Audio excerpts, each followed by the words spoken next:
સર્વેને જય શ્રી કૃષ્ણ. આજે આપણે જાણીશું પવિત્ર શ્રાવણ માસમાં આવતા વ્રત તહેવારો. શ્રાવણ સુદ બીજથી અમાસ સુધી આખા શ્રાવણ માસ દરમિયાન ભક્તિપૂર્વક સ્નાન, પૂજાપાઠ, તપ, વ્રત, ઉપવાસ કરવામાં આવે તો તેને મનોવાંછિત ફળની પ્રાપ્તિ થાય છે અને અંતે સદ્ગતિ પામે છે. શિવમુષ્ટિ વ્રત. શ્રાવણ માસમાં ચારે સોમવાર 1.5 મુઠ્ઠી ધાન્ય અને ફળથી શિવ પૂજા કરવી.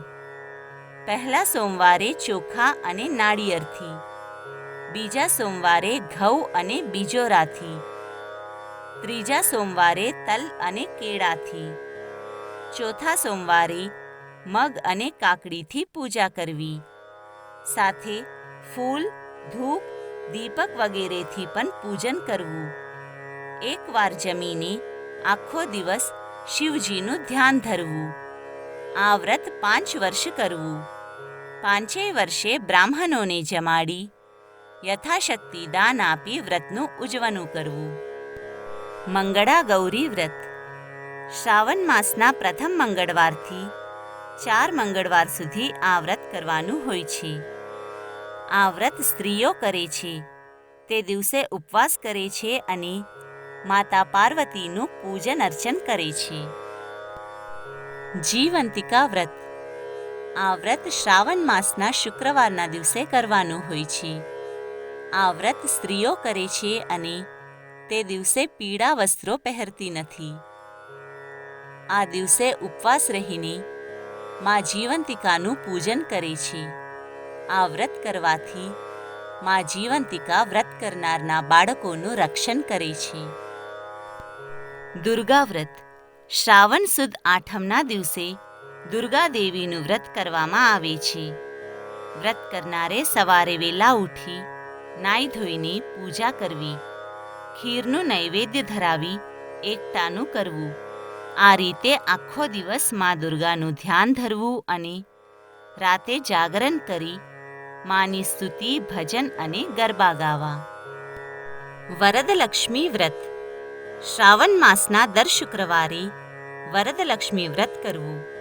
તેનાથી ધન, ધાન્ય અને સમૃદ્ધિ વધે છે. શનિષ્ઠ વ્રત. શ્રાવણ માસના પહેલા કે ત્રીજા શનિવારે શનિનું વ્રત કરવું. તેથી શનિની પનોતી અને ગરીબી દૂર થાય છે. દધી વ્રત.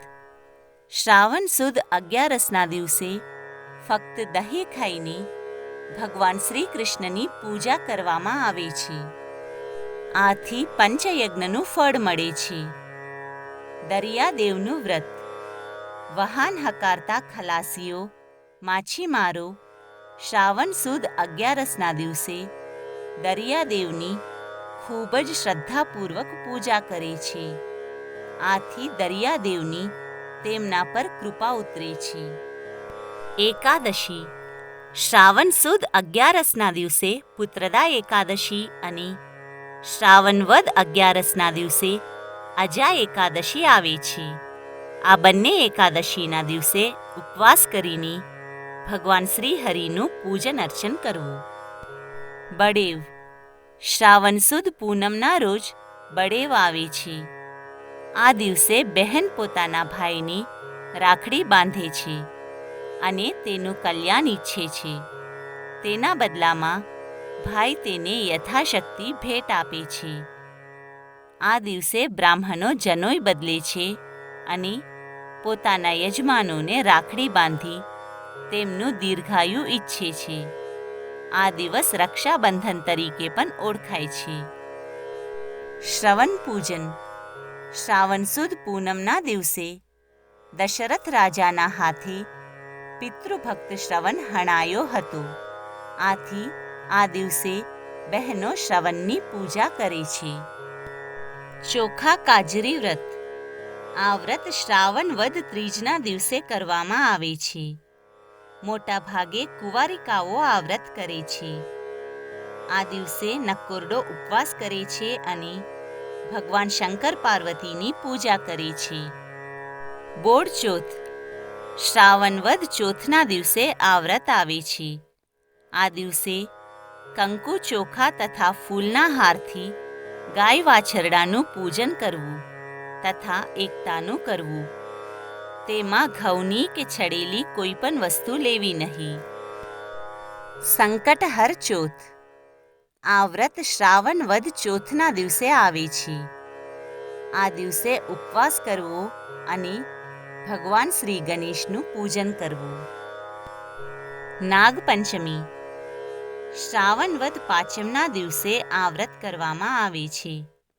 આ દિવસે સવારે વહેલા ઉઠી નાઈ ધોઈને પાણીયારા પર નાગનું ચિત્ર દોરી ઘીનો દીવો કરી નાગ દેવતાની પૂજા કરવી. રાંધન છઠ. શ્રાવણ વદ છઠના દિવસે સ્ત્રીઓ આખો દિવસ રાંધવામાં ગાળે છે. જાત જાતની રસોઈ બનાવે છે અને બીજા દિવસે અર્થાત શીતળા સાતમના દિવસે શીતળા માની પૂજા કરીને જમે છે. શીતળા સાતમ. શ્રાવણ વદ સાતમના દિવસે આ વ્રત આવે છે. સૌભાગ્યવતી સ્ત્રીઓ આ વ્રત કરે છે. એ દિવસે વહેલા ઉઠી ઠંડા પાણીથી નાઈ શીતળા માતાનું પૂજન કરે છે અને આખો દિવસ તાઢું ખાય છે. જન્માષ્ટમી. શ્રાવણ વદ આઠમના દિવસે ભગવાન શ્રી કૃષ્ણનો જન્મ થયો હતો. તે દિવસે મંદિરોમાં શ્રી કૃષ્ણ જન્મોત્સવ મનાવે છે. તે દિવસે આખો દિવસ ઉપવાસ કરીને બીજે દિવસે પારણા કરે છે. છડી નોમ. શ્રાવણ વદ આઠમના દિવસે સ્ત્રીઓ એકઠી થઈ અનાજ છડે છે અને બધા તેના દર્શન કરી કૃતાર્થ થાય છે. વીર પસલી વ્રત. શ્રાવણ માસના કોઈ પણ રવિવારથી આ વ્રત કરી શકાય છે અને બીજા રવિવારે તેની પૂર્ણાહુતિ થાય છે. ભાઈના કલ્યાણ માટે, તેના દીર્ઘાયુ માટે બહેનો આ વ્રત કરે છે. ગાય તુલસી વ્રત. શ્રાવણ માસના અમાસના દિવસે આ વ્રત કરવામાં આવે છે. આ વ્રત સ્ત્રીઓ કરે છે. તે દિવસે વ્રત કરનાર લીલા શાકભાજી અને અનાજ નથી ખાતા અને લીલા રંગના વસ્ત્ર નથી પહેરતા. આ વ્રત કરવાથી કુંવારી કન્યાને મનગમતો વર મળે છે અને નિસંતાન સ્ત્રીને સંતાન પ્રાપ્તિ થાય છે.